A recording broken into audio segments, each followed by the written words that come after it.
오늘 우리가 읽은 말씀을 가지고 빌라델비아 교회에게 주신 말씀이라는 제목으로 말씀 전하도록 하겠습니다. 오늘 우리가 읽은 이 편지는 6번째 편지입니다. 예수 그리스도의 예언적인 메시지이죠. 이 빌라델비아는 그 4대 교회로부터 한 40km 정도 떨어진 곳에 있습니다. 강에 강들이 있는 곳 고원에 세워진 도시인데 좀 초라했습니다. 다른 도시들의 웅장함이나 다른 도시들의 역사성에 있어서나 이런 도시에 비해서는 초라했지만은 이 지역이 교차로였어요. 무역로의 교차로였고 그래서 동방의 관문이다 이렇게 불렸습니다.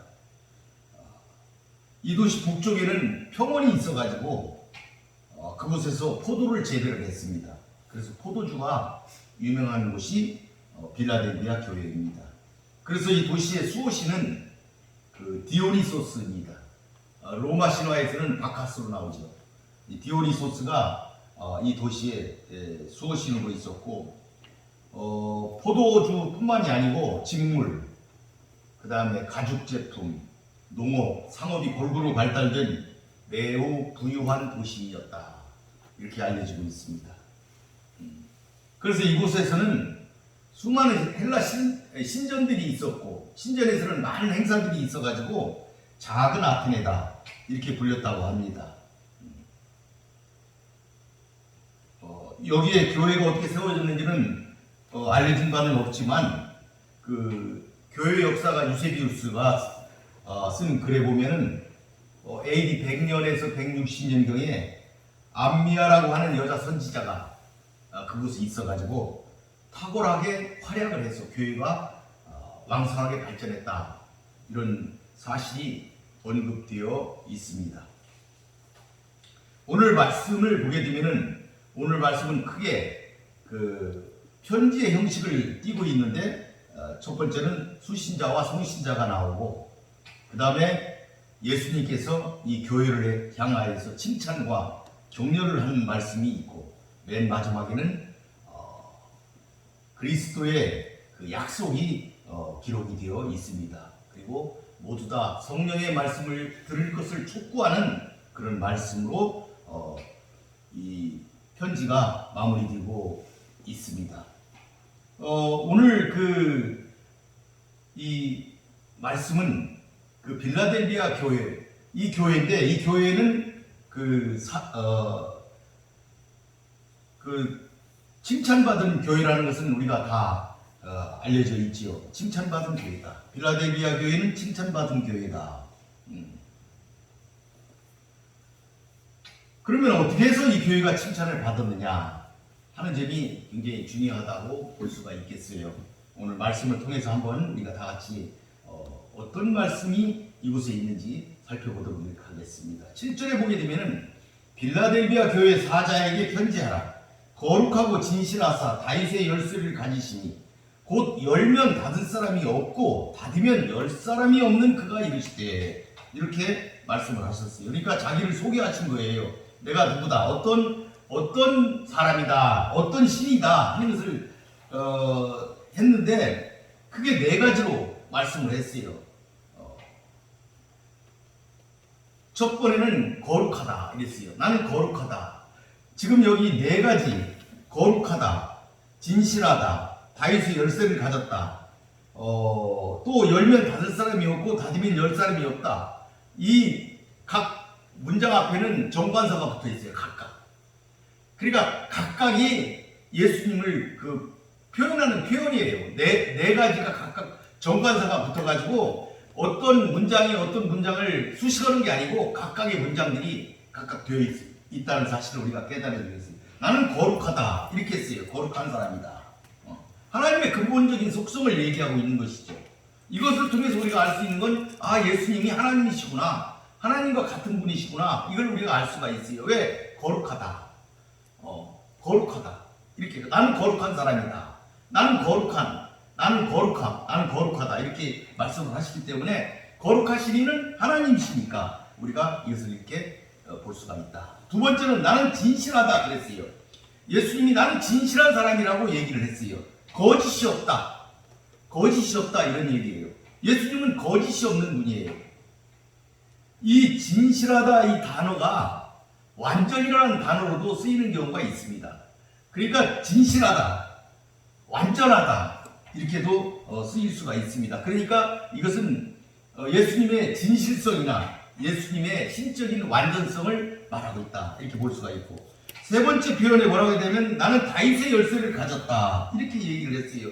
여러분, 열쇠를 가졌다는 얘기는 소유를 나타내잖아요. 내가 어떤 집의 열쇠를 가졌다, 그건 내 소유를 얘기를 하는 것이죠. 그러니까 내가 관리하고 있다, 내 권한 하에 있다 하는 것을 나타내는 것이 열쇠입니다. 그러면은 다윗의 열쇠를 가졌다는 뭐예요? 다윗은 왕이지 않습니까? 이스라엘의 대표적인 왕인데 그 열쇠를 예수님이 가졌다고 그랬으니까 메시아 왕권을 예수님이 가지고 있다, 메시아 왕권을 가지고 있는 분이다 하는 것을 나타낸다고 볼 수가 있어요. 이사야서 22장 20절 이렇게 얘기했어요. 거기 보면은 내가 또 다윗의 집의 열쇠를 그의 어깨에 두리니 그가 열면 닫을 자가 없겠고 닫으면 열 자가 없으리라. 이렇게 이사야서에 그 예수님에 대한 말씀이 기록이 되어 있습니다. 여러분, 내가 지난번에 이걸 하면서 이제 엘리야를 이사야라고 내가 이제 얘기를 했었는데, 오늘 이사야서가 이렇게 이제 우리가 설교 때마다 보면 이사야서가 계속 나오잖아요. 그 이사야라는 말은 여호와가 구원이시다 이 말이에요. 그러니까 이사야서는 구원에 관한 책이에요. 구원에 관한 대표적인 책이 이사야서예요. 그러니까 구원에 관한 책이기 때문에 거기에 누가 나와요? 예수님이 나오는 거예요. 예수님을 통해서 우리가 구원을 받잖아요. 그러니까 예수님의 말씀이 나오는 거예요. 그러면 이사야서의 예수님을 통해서 구원을 한다고 그랬는데 누구를 구원하느냐? 남은 자를 구원한다. 그래서 이사야서의 주요한 그 기록은 그 하나님의 의에 대해서 처음에는 기록을 했는데, 그러니까 심판에 대해서, 불의에 대해서 심판하겠다는 걸 하면서 남은 자를 구원하겠다 하는 사상이 이사야서에 나옵니다. 그래서 이사야서의 주요한 그 신학적인 사상이 남은 자 사상이다. 그 남은 자를 하나님이 구원하겠다 하는 것을 기록하고 있지요. 그래서 여기도 다윗의 집의 열쇠를 누가 가졌냐? 예수님이 가졌다. 예수님이 그들을 구원하기 위해서 왕이시기 때문에 메시아다 하는 사실을 얘기하고 있지요. 또 우리 계시록 5장에도 보게 되면은 장로 중에 한 사람이 내게 말하되 울지 말라, 유대 지파의 사자 다윗의 뿌리가 이겼으니 그가 일곱인을 떼시리라 이렇게 얘기를 했어요. 그러니까 예수님을 유다 지파의 사자 이렇게 얘기를 한 거예요. 다윗의 뿌리다 이렇게 예수님을 표현을 했어요. 또 계시록 22장에 이렇게 얘기를 했어요.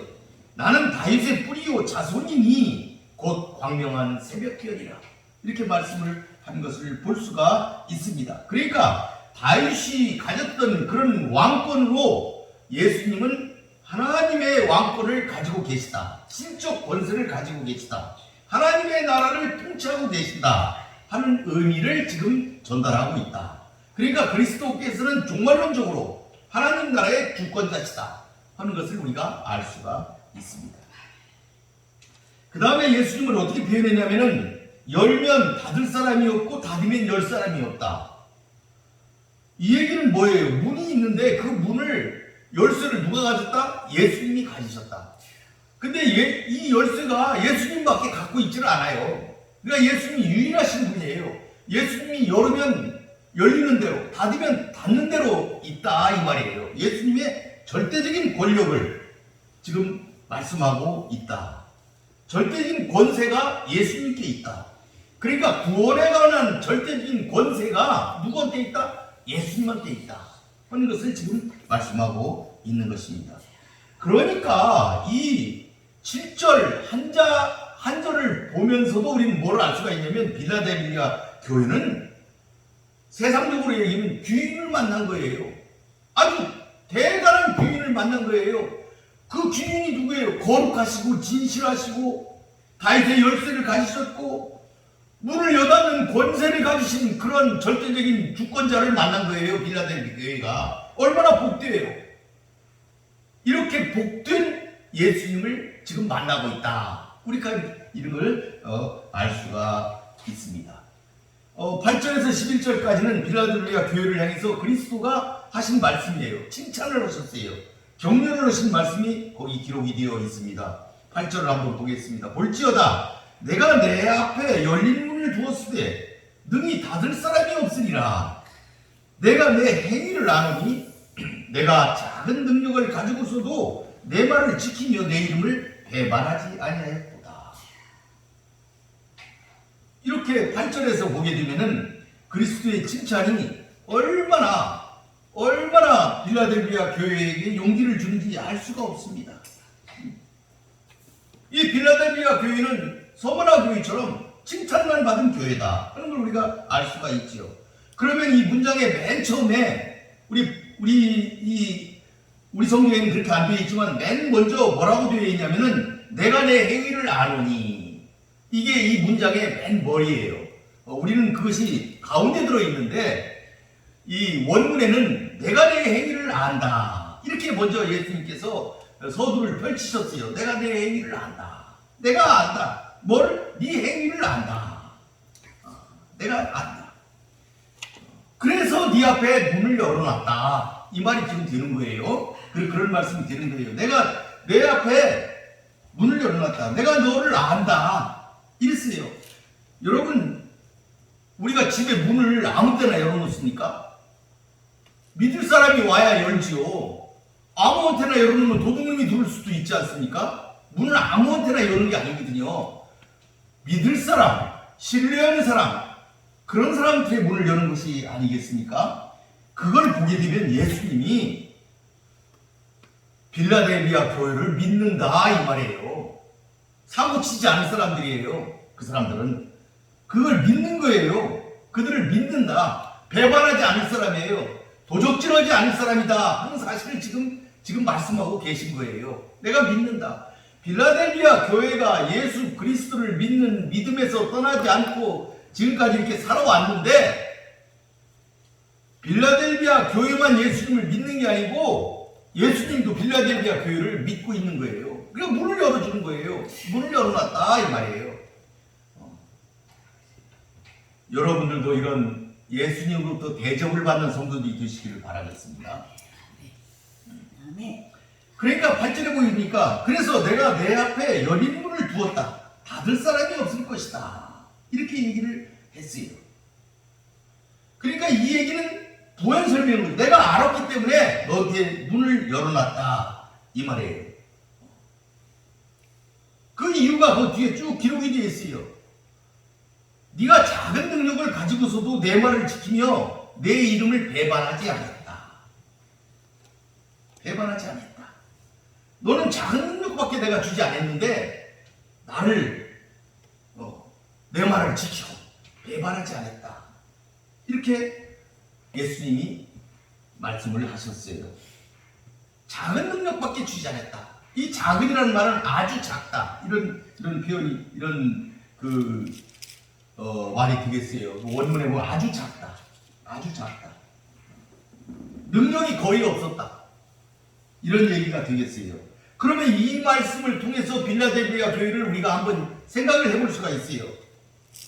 그 교회가 작았을 것이다. 가난했을 것이다. 이걸 우리가 유추해 볼 수가 있어요. 그리고 이들은 하층민이었을 것이다. 아주 하층민들이 모여가지고 교회를 이뤘을 것이다. 그렇기 때문에 그들은 아주 작은 능력밖에 없고 어디 가서 큰소리 한번 칠 수 없는 사람들, 어려운 환경에 있는 사람들이었을 것이다 하는 것을 우리가 알 수가 있습니다. 사회에 아무런 영향력도 끼칠 수 없는 그들이었는데 그들이 예수님의 말씀을 지켰다 이 말이에요. 그들이 지켰다. 이 빌라델비아 교회에 대해서 이 거짓 유대인들, 얼마나 핍박을 했을지 그걸 뻔한 거 아니겠습니까? 어렵고 힘든 사람들은 그런 어떤 핍박이나 고통 속에서 더 어려워지는 그런 현실이 우리 사회의 현실이지 않습니까? 그러니까 빌라델비아 교회도 이런 핍박을 받았을 것이다. 유대인들로부터 많은 핍박을 받았을 것이다. 로마 당국으로부터도 많은 핍박을 받았을 것이다. 하층민들이니까 누가 보호해 준 사람도 없으니까 핍박을 받았을 거예요. 그런데 그들을 알아두고 믿는 사람이 있는데 예수님이시더라 이 말이에요. 그런 사람들을 믿었더라 이거예요. 그들에게 눈을 열어놨다 이 말이에요. 그들이 예수님을 배반하지 않았더라 이 말이에요. 여러분 하나님이 우리에게 많은 것을 주시면 우리는 배반하지 않을까요? 하나님이 달라는 대로 다 주면 여러분은 하나님을 더 열심히 믿을까요? 그렇지 않습니다. 이스라엘은 하나님의 선민으로 많은 것들을 받았고 하나님이 낮에는 구름기둥으로 밤에는 불기둥으로 그들을 인도했고 광야에서 만나를 줘서 그들에게 먹게 하고 바위를 쳐서 물을 내서 그들에게 마시게 했지만 그들은 하나님을 틈만 나면 버렸다. 우상을 섬겼다. 딴 길로 갔다. 하는 것이 역사 아니겠습니까?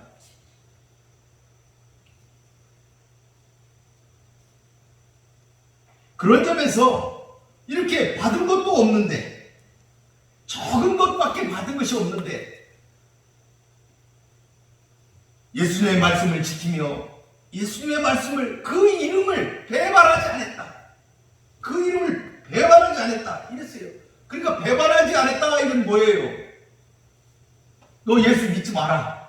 너 예수 그렇게 믿지 마. 이거 이쪽으로 오면 좋잖아. 다른 우상을 들이밀었어도 많은 우상들이나 많은 다른 것들이 그들을 공략했어도 그들이 그것을 받아들이지 않고 예수님의 이름만 붙잡고 있었다.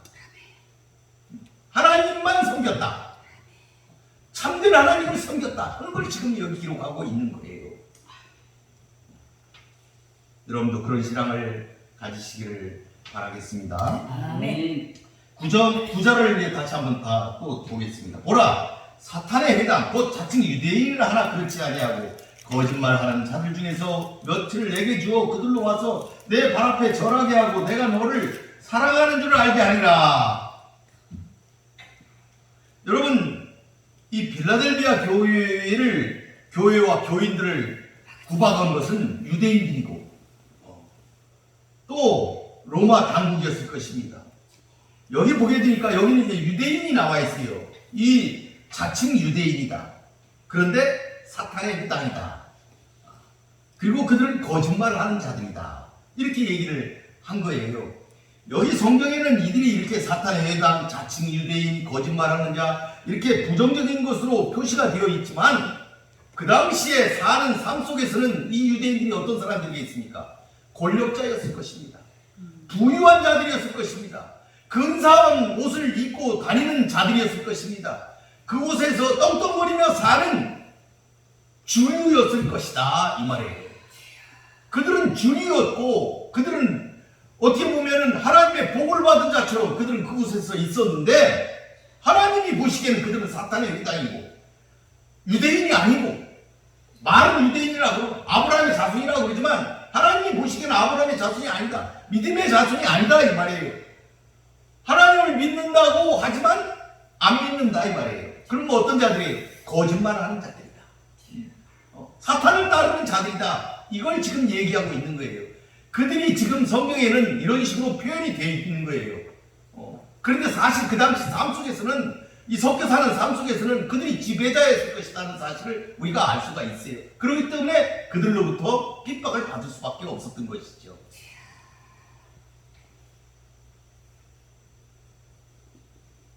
그러니까 그들은 하나님을 믿는다고 하지만 사실 믿지 않는 자들이었어요.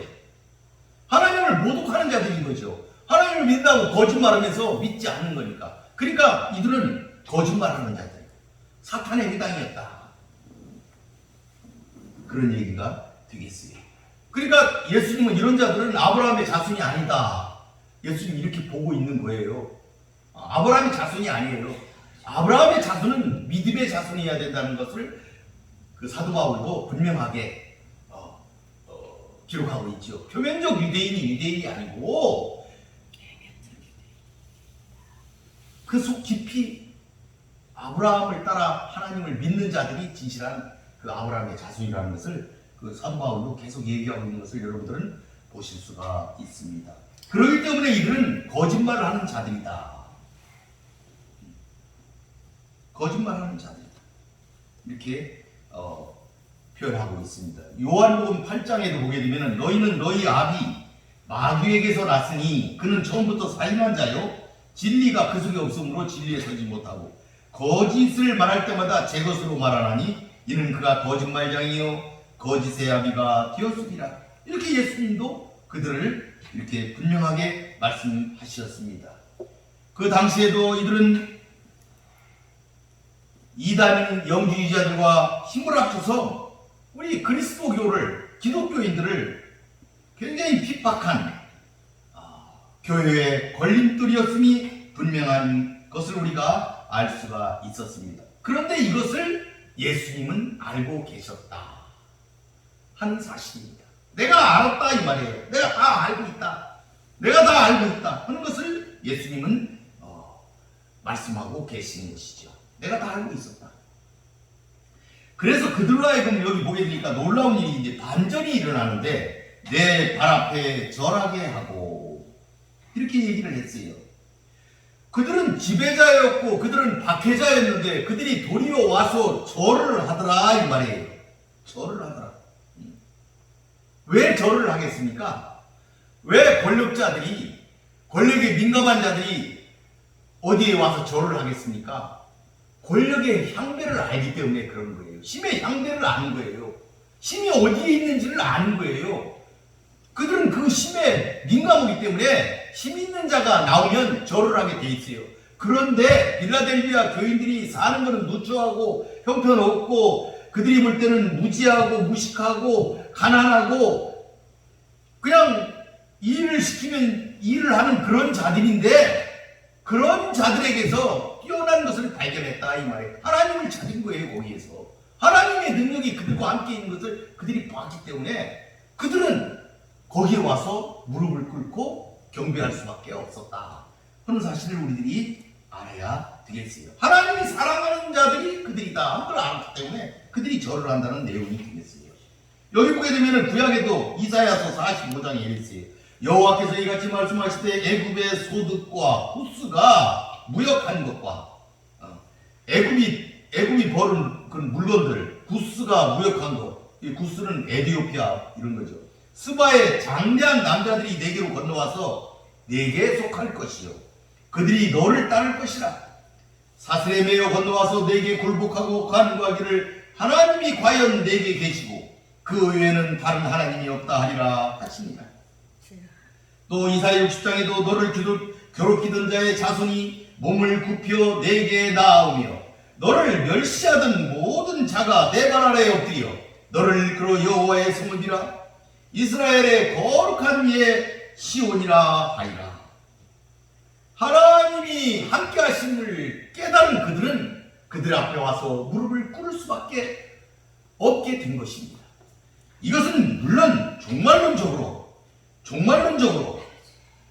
그날에 이르렀을 때 사탄의 회당인 이들은 무릎을 꿇고 하나님을 믿는 하나님의 사람들 앞에 경배할 수밖에 없지만은 현실의 세상에서도 이들은 하나님이 그들과 함께하는 것을 깨닫는 순간 이렇게 그들 앞에 와서 절을 할 수밖에 없다는 사실을 우리들은 깨달아야 됩니다.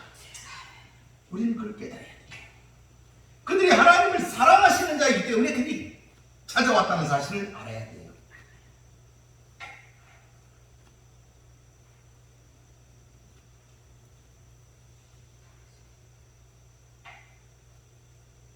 우리도 여호와를 경배하면서 경외하면서 신실하게 예수 그리스도 예수를 믿으면서 살아가다 보면 이런 놀라운 일들을 경험할 수가 있습니다.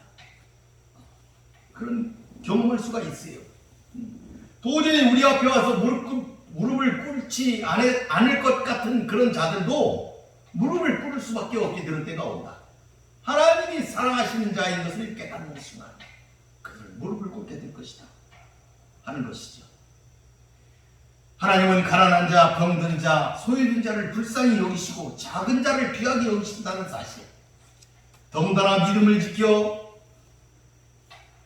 그리스도의 이름을 배신하든 하지 않은 그런 빌라델비아 교인들에게 있어서 그들은 와서 경배할 수밖에 없었을 것입니다. 하나님이 사랑하시는 자를 그들은 귀하게 여길 수밖에 없다는 것, 우리가 이것을 깨닫고 하나님의 말씀에 더욱더 정진하시는 여러분이 되시기를 바라겠습니다. 10절을 보겠습니다. 내가 나의 인내의 말씀을 지켰은즉 내가 또한 너를 지켜 시험의 때를 면하게 하리니 이는 장차 온 세상에 임하여 땅에 거하는 자들을 시험할 때라. 이렇게 얘기를 했어요. 10절에 보니까. 이거 10절의 말씀은 이거지요. 네가 나를 내게 대해서 네가 지켰으니까 나도 지켜주겠다. 네가 지켰으니까, 네가 내 말을 지키고 내 뜻을 따라 살았으니 나도 너를 지키겠다 하는 말씀이에요. 이거는 무슨 말씀이냐? 예수님이 늘 말씀하셨어요. 네 행인 대로 갚아주리라. 네가 행한 대로 갚겠다 이렇게 했어요. 그들이 예수님의 말씀을 지키면 예수님도 그들을 지킨다 이 말씀이에요. 행한 대로 갚아준다는 말씀이에요. 행한 대로. 그들이 그렇게 행했으니까 예수님도 그대로 해주겠다는 그런 말씀이 된 것이지.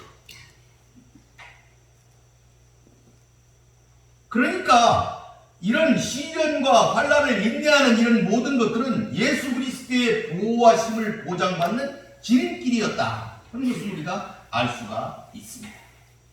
그러면 그들이 지켰다는 게 무엇입니까? 그 지켰다는 의미의 말씀은 뭐냐면 예수 그리스도께서 십자가에 못 박히시기까지 고난을 인내하셨던 것처럼 그를 따르는 자들 역시 그들이 짊어지고 가야 할 자기 십자가를 인내하며 지켰다. 이런 의미의 말씀이 되겠어요. 그러니까 예수님이 그 십자가를 지시는 고난을 인내하시며 승리하셨던 것처럼 그를 따르는 자들도 그 예수 그리스도의 십자가를 같이 지고 인내하며 살았다 하는 것을 얘기하고 있는 것이죠. 그렇게 말씀을 지키며 살았다. 그래서 내가 너를 지킬 것이다 이렇게 얘기를 했어요.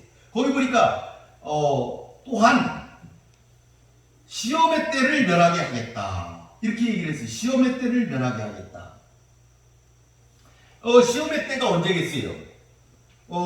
종국적으로는 언제겠어요? 장차 온 세상에 임하여 땅에 있는 모든 자들을 시험할 때, 그러니까 종말에 닥칠 때, 종말이 올 때, 환난의 시기, 대환난의 시기를 가리킨다. 우리가 이렇게 볼 수가 있겠죠.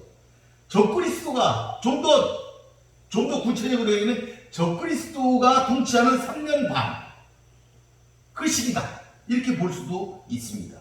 이런 때에, 이와 같은 때에, 이런 환난의 때에, 이런 적그리스도의 때에, 그런 때에 내가 너를 지킬 것이다. 그때 시험의 때, 그때가 시험의 때인데 그때 지킬 것이다. 이런 얘기가 되겠죠. 그러니까 이런 시험의 때는 이 계시록에 나와 있는 7인을 뗀다든지 7 나팔을 분다든지 7 대접을 쏟는 이와 같은 3대 7중 재앙과 연결이 되어 있는 것이죠. 이런 재앙의 때에 그와 같은 시험의 때를 면하게 해주겠다. 시험의 때를 면하게 해주겠다. 그런 말씀이 되겠습니다. 그러면 면한다는 게 뭐예요? 시험을 아주 안 받게 빼주겠다는 얘기입니까? 그게 아니다는 얘기예요.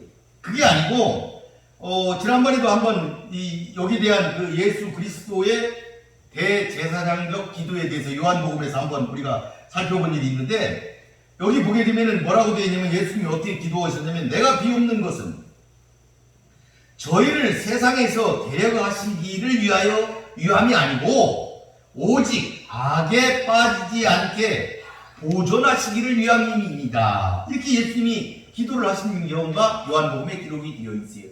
그러니까 내가 그들을 여기서 이 세상에서 데려가려고 하는 것이 아니고 그들을 악에 빠지지 않게 보존하는 것. 그러니까 다시 얘기하면은 환난이나 시련이 왔을 때 환난이나 시련을 당하지 않게 하겠다는 것이 아니고 환난이나 시험 중에서도 그들을 보존하시겠다. 그들을 지켜주시겠다. 보존될 수 있도록 해주시겠다. 이런 말씀이 되겠습니다. 그러니까 보호하심을 입는 것이죠. 어려운 때에. 이런 시험의 때에 땅에 거하는 자들은 시험을 당하게 되어 있다. 이렇게 본문에 되어 있어요. 땅에 거하는 자들은 시험을 당한다. 그러니까 이제 이게 땅에 거하는 자들이 시험을 당한다 그러니까 땅에는 우리가 얼핏 보면은 이 땅에는 거룩한 자도 있고 예수님을 믿는 거룩한 자도 있고 사탄의 회당도 있고 거짓말하는 자들도 있고 이런 모든 자들이 땅에 사는 건데 그때 모든 자들이 시험을 당하는 거 아니냐 이렇게 얘기할 수가 있는데 그게 아니고 이 땅이라는 표현은 영적으로 하늘에 거하는 자와 땅에 거하는 자. 이 땅에 우리가 살고 있지만 하늘의 뜻을 두고 하나님의 말씀을 따라 살아가는 하나님의 무리들과 거룩한 자들과 이 땅에 사탄의 길을 따라서 걸어가는 땅에 속한 사람들 이걸 구분해 봤을 때 이 사탄의 뜻에 따라 땅에 거하며 땅에 속하며 악을 행하는 이런 자들에게 시험의 때가 온다는 것을 우리가 알 수가 있다. 이걸 거꾸로 얘기하면 하나님의 사람들은 하나님이 보존하실 것이다. 걱정할 것이 없다. 하나님이 지키실 것이다. 그것을 우리가 알 수가 있습니다. 그러므로 우리도 하나님께서 우리를 보존하실 것이다. 반드시 보존하실 것이다. 이 사실을 굳게 믿고 정진하시기를 바라겠습니다. 11절에 보게 되면은 내가 속히 오리니 내가 가진 것을 굳게 잡아 아무도 내 멸관을 빼앗지 못하게 하라. 이 1절은 두 가지가 있어요. 내가 속히 오겠다. 내가 속히 오겠다. 빨리 오겠다. 이 말씀이에요. 빨리 오겠다. 그런 말씀이 되겠고 두 번째는 네가 가지고 있는 그 면류관을 빼앗기지 마라 하는 얘기예요. 그 면류관이 뭐겠어요? 지금 예수님이 문을 열어놨잖아요. 이 빌라델비아 교회에 천국의 문을 열어놓은 거예요. 걱정하지 마라. 걱정하지 마라. 천국의 문을 키는 열쇠를 내가 가지고 있는 거야. 내가 그런 사람이야. 나는 진실해. 나는 너희를 속이질 않아. 그런 내가 가지고 있고 너에게 문을 열어놨어. 아무도 닫을 수 없어. 이 얘기죠. 그러니까 이 면류관, 그걸 면류관으로 표현하신 거예요. 이런 면류관을, 생명의 면류관을 빼앗기지 마라. 빼앗기지 마라 이 말은 뭐예요? 빼앗는 자들이 있을 것이다 이런 얘기도 되는 것이죠. 빼앗는 자들이 있을 것이다. 말세의 때에 믿는 자들을 어떻게든지 하나라도 거꾸로 들이려고 하는 사탄의 의무가 있을 것이다. 그런 일들이 있을 것이다. 그때에 무너지지 마라. 지켜라. 빼앗기지 마라. 이런 얘기가 되겠습니다. 신앙의 대적자들이 있는 거예요. 여러 가지로 나타날 수가 있어요. 다른 사상으로도 나올 수 있어요. 혼합주의나 종교 다원주의나 이런 여러 가지로 그들을 무너뜨릴 수가 있어요. 너 그렇게 빌라델비아 교회를 놓고 보게 되면 너 그렇게 왜 어렵게 살아? 네 마음만 조금 바꾸면 잘 살 수 있는데 쉽게 살 수 있는 길이 있는데 왜 그래? 이렇게 할 수도 있는 것이죠. 지금도 그렇잖아요. 지금도 그렇잖아요. 교회에서도 그렇잖아요. 우리가 조금만 마음을 넓히면 좀 포용하면 되는데 왜 그걸 못 받아들이지? 이렇게 얘기를 하고 있습니다. 우리가 그럴 때 굳세게 우리의 마음을 지키고 복음의 진리를 그 진리를 지켜 나가야 되겠어요. 아멘.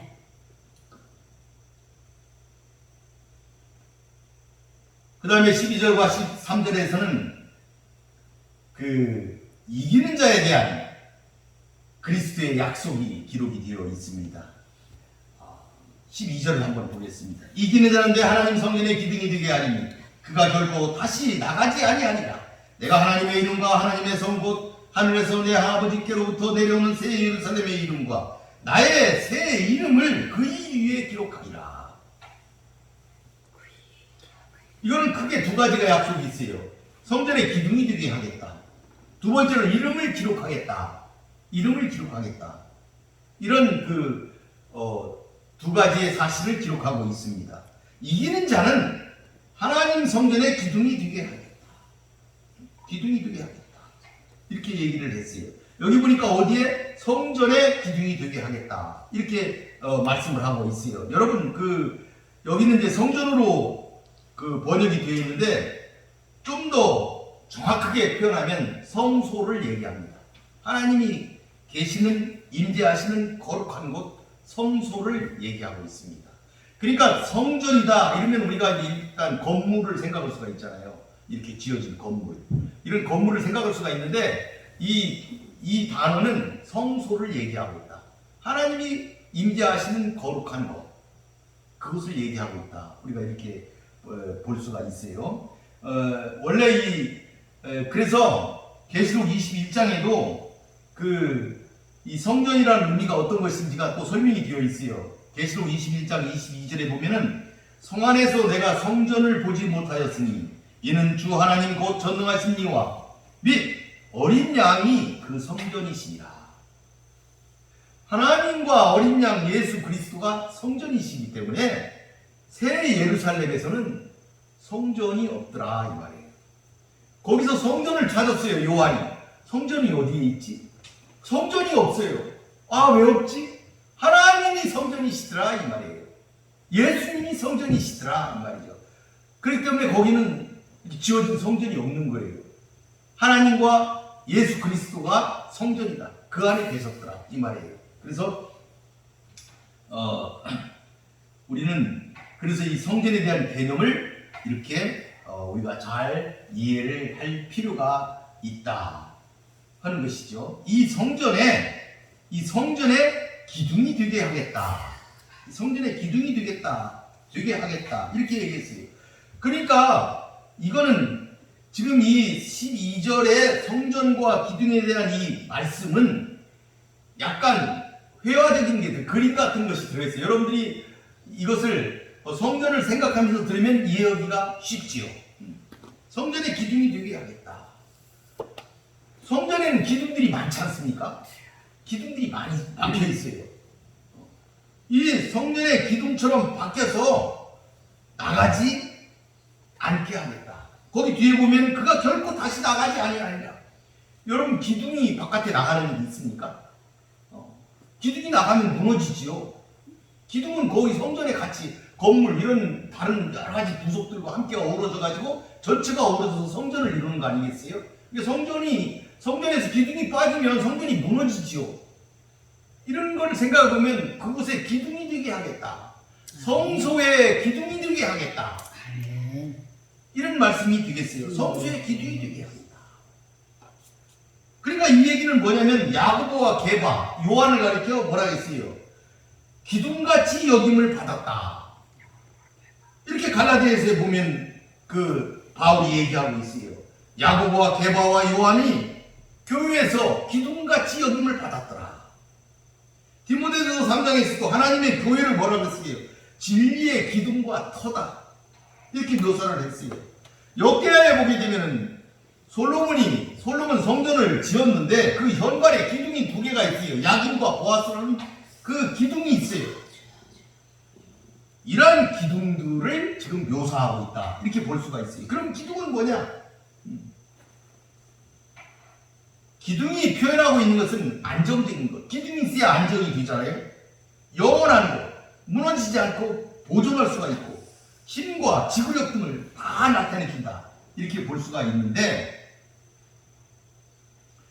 이러한 기둥이 상징하는 것은 빌라델비아 교회의 현재 상황은 극히 어렵고 힘들고 그런데 그들이 그런 작은 능력을 가지고 있었지만 그래서 초라해서 내놓을 곳이 없는데 예수님께서는 그들의 신실한 행위로 말미암아서 그들이 장차 하나님의 성소에서 든든한 기준이 될 것이다. 이런 약속을 받은 것이다. 이렇게 말할 수가 있어요.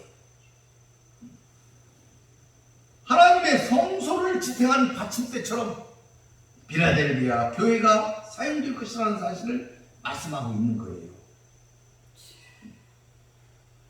이거를 다시 한번 얘기를 하게 되면은 성전의 기둥이 된다. 그러면 성전의 기둥이 된다는 게 무슨 말이냐? 이거는 말이죠. 우리의 구원이, 이 구원이 우리 인간의 상상력으로는 도달할 수 없는 어떤 방식으로 성취될 것. 그러니까 우리가 하나님의 교회에 들어가서 기둥이 된다는 얘기는 하나님의 성소에서 어우러지는 건데, 성전이, 건물들이 어우러져 가지고 성전을 이루고 성소를 이루잖아요. 이런 어우러짐 속에 우리가 들어가는데, 이건 우리 인간의 상상력으로는 상상할 수가 없다는 얘기죠. 그런데 어떠한 그런 방식으로 우리 인간의 구원이 이루어질 것이다. 성취될 것이다. 그것은 매우 인격적이지만 신비스러운 방식으로 하나님과 예수 그리스도와 우리가 하나가 될 것이다 하는 것을 의미하고 있는 것이죠. 완벽한 구원 상태를 말씀하고 있는 거예요. 성전의 기둥이 된다는 것. 그리고 우리가 하나로 어우러질 것이다, 이 말에 그곳에서 하나가 될 것이다 하는 사실을 우리가 알 수가 있는 거예요. 그렇기 때문에 그들은 기둥이 되었을 때는 다시는 바깥에 나가지 않아요. 굉장히 부정적인 단어를 두 번이나 사용해가지고 단호하게 의미를 전달하고 있어요. 다시 밖으로 나가지 않을 것이다. 다시 나가지 않을 것이다. 결코 다시 나가지 않을 것이다. 이렇게 얘기를 했어요. 결코 다시 나가지 않을 것이다.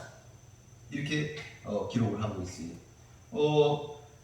이 얘기는 그 당시에 빌라델비아 교회의 지역적인 내력과 관련이 있는데, 이곳에는 그 기록에 보면 AD 17년에 굉장히 큰 지진이 일어나가지고 도시가 파괴됐다고 합니다. 그 당시에 굉장히 큰 지진이 있어가지고 파괴되어 있고, 그 지진이 올 때 그 도시에 있던 사람들은 전부 다 도시 밖으로 도망을 갔다고 해요. 전부 도망을 갔어요. 도피했어요. 대피했어요. 그리고 다 무너지고 이랬어요. 그러니까 그와 같은 상황을 요한은 경험했을 것이고 보았을 것입니다. 너희들에게는 그런 일이 없을 것이다. 하나님의 나라 성소에서는 그런 일이 없을 것이다. 그런 지진도 없고 너희들이 그렇게 대표는 그런 일도 없을 것이다. 하나로 어우러져서 니들은 완벽한 하나를 이룰 것이다. 하나님과 우리 예수님과 하나를 이룰 것이다 하는 사실을 그들에게 말씀하고 계시는 거예요. 구원의 완전성에 대해서 얘기하고 있는 거예요. 얼마나 복된 말씀이겠어요. 빌라델비아 교인들, 그 초라하게 살았던 그들의 인생의 그와 같은 것들을 생각할 때 얼마나 기쁘고 당당하고 정말 환희에 찬 그런 말씀이 되겠습니까? 여러분도 이런 말씀을 받아들이시기를 바라겠습니다. 두 번째 약속이 있어요. 이름을 새겨주겠다. 이름을 새겨주겠다. 이름을 새겨주겠다. 이랬어요. 어디다 새기냐? 어디다? 그의 위에 새길 것이다. 이랬어요. 기둥 위에 새긴다는 얘기가 아닙니다. 기둥에다가 이름을 새긴다는 게 아니고 그의 위에. 성경에 보게 되면 그의 위에. 그러니까 너 위에. 너한테 새길 것이다. 어디에? 성경에 보면은 우리한테 새기는 것이 많이 나오잖아요. 어디에 새겨요? 14만 4천 명을 그 인을 칠 때 인을 어디에 친다고 그랬어요? 이마에 인을 친다고 그랬어요. 아론이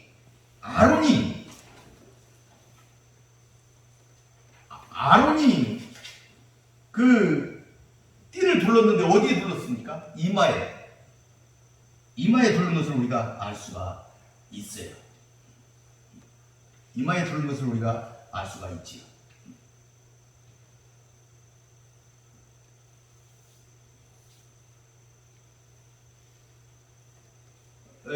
그런데 사실은 이 기둥에 새기느냐 이마에 새기느냐 이런 걸 이제 그의 위에, 이마라고는 안 돼 있어요. 그의 위에 새긴다 그러는데 그 사람한테 새기는 것이나 그러니까 그이라는 건 이기는 자를 얘기하는 거예요. 그러니까 이기는 자. 여기 보게 되면은 누가 이런 그 약속을 받는 거예요. 이기는 자가 받는 거지 않습니까? 이기는 자가 성전의 기둥도 되고 이기는 자에게 이름을 새기는 거거든요. 이기는 자에게 새겨주는 거예요, 지금. 그러면은 이게 큰 차이는 없어요. 이기는 자 또는 하나님의 성전의 기둥. 그들은 기둥이 될 거니까 이기는 자가 기둥이 되지 않습니까? 그러니까 어디다 새겨도 큰 의미 그 특별한 것 같지는 않지만 성경에서는 그 기둥이 아니고 그 이기는 자 위에 그 이름을 새길 것이다.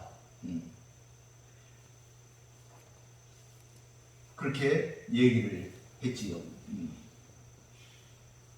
여러분 근데 거기다 새기는데 뭘 새깁니까? 여기 성경에 보면 그랬어요. 하나님의 이름을 새긴다 그랬어요. 하나님의 이름. 하나님의 이름을 새긴다는 게 뭔 말일까? 하나님의 이름. 하나님의 이름은 그 히브리 어법에서는 하나님의 이름, 그거는 하나님 자체를 얘기해요. 하나님의 존재 자체를 얘기해요. 그러니까 하나님의 존재 자체가 그 사람에게 새겨지는 거예요. 거꾸로 다시 얘기하면 하나님의 사람이 되는 거죠. 하나님의 소유가 된다 이 말이에요. 아멘. 하나님의 소유가 된다. 하나님의 이름이 새겨졌어요. 내가. 그러면 나는 하나님의 것이죠. 그러니까 여러분들 이마에, 여러분들 위에 하나님의 이름이 새겨지시기를 바라겠습니다. 아멘. 그러니까 위대한 사람들 다 하나님의 이름이 새겨졌잖아요. 아까도 얘기했지만 아론이 이마에 뭘 여호와께 성결. 이런 펠로 이마에다 붙였어요. 여호와께 성결. 그리고 이 본서에서도 아까도 얘기했잖아요. 14명 4,000명을 인을 쳤는데 이마에 쳤다고 그랬어요. 이런 일들이 여러분들에게도 있으시길 바라겠습니다. 아멘. 계시록 22장에도 보게 되면 그의 얼굴을 볼 것이요 그의 이름도 그들의 이마에 있으리라. 이렇게 22장 4절에서도 계시록 22장은 마지막 장이죠. 거기에 이렇게 기록이 되어 있습니다. 그 다음에 하나님의 이름을 새기고 두 번째는 하나님의 성 새 예루살렘의 이름을 새긴다. 이렇게 얘기를 했어요. 이기는 자에게. 이기는 자는 그 위에 이렇게 하나님의 성의 이름을 새 예루살렘의 이름을 새길 것이다. 그런데 그 새 예루살렘은 하나님께로부터 내려오는 것이다. 이렇게 되어 있어요. 그러니까 그 내려오는 그것은 하나님께로부터 오는 거예요. 하나님과 관련된 거예요. 출처와 기원이 하나님께 있는 것이다 하는 것을 알 수가 있는데 그 새 예루살렘 성의 이름이 새겨졌다. 이 말은 뭐예요? 시민이 된다 이 말이에요. 새 예루살렘의 시민이 된다. 새 예루살렘이 내려오는데 그곳에 들어갈 수가 있다 이 말이죠. 그러한 여러분들이 되시기를 바라겠습니다. 아멘. 그 다음에 세 번째는 거기다 또 어떤 이름을 새기냐? 예수 그리스도의 이름을 새긴다 이 말이에요. 그런데 여기 중요한 게 하나 있어요. 새 이름 이랬어요. 예수님의 새 이름. 그러니까 지금 우리가 예수님이라고 부르는데 거기서는 예수님이 아니고 새 이름이 있다 이 말이에요. 그러니까 그 얘기는 뭐예요? 우리가 알고 있는 예수님에 대해서 우리는 지금 불완전하게 알고 있는 것이다. 완전한 예수님의 이름이 있다는 얘기죠. 그때가 될 때에 우리는 계시, 하나님으로부터 내려온 계시를 완전하게 알 수가 있는 거죠. 지금은 알 수가 없는 거예요. 거기 보게 되면 성경에 뭐라고 하냐면 그 이름은 있는데 자기밖에는 아는 자가 없다. 계시록 14장 1절에 예수 그리스도가 그랬어요. 예수 그리스도가 자기밖에는 아직 아는 자가 없어요. 예수님의 이름을 자기밖에는 아는 자가 없다 이 말이에요. 아직 계시되지 않았다 이 말이죠. 그러면 그 계시가 언제 돼? 그날. 종국적인 그날에 가서 우리는 예수님의 온전한 이름을 우리가 알 수가, 새 이름을 알 수가 있다 하는 것을 우리가 알 수가 있습니다. 그때 완전한 계시가 이루어진다. 그때까지 예수님이 재림하실 때까지는 그 새 이름은 신비에 감춰져 있다 하는 사실을 우리 알아야 되겠습니다. 13절에 보니까 귀 있는 자는 성령이 교회들에게 하시는 말씀을 들을지어다. 이렇게 마지막으로 말씀하고 계십니다. 빌라델비아 교회들에게 보내는 예수 그리스도의 예언적인 메시지는 현재의 교회와 오고 오는 모든 세대에게 적용되는 메시지입니다. 그것은 성령의 영감으로 선포된 것이기 때문에 신적인 권위가 있습니다. 성령의 말씀을 통해 계시된 예수 그리스도 자기 자신의 말씀인 것입니다. 예수님의 말씀이에요. 예수님의 말씀이에요. 성령을 통해서 계시되었다. 그런 것을 우리들이 알 수가 있습니다. 이러한 이기는 자에게 주어지는 예언적인 메시지는 이렇게 점진적으로 계속 반복을 통해서 종말론적인 그런 지향점을 통해서 우리가 나가고 있습니다. 계시록 21장 7절의 말씀입니다.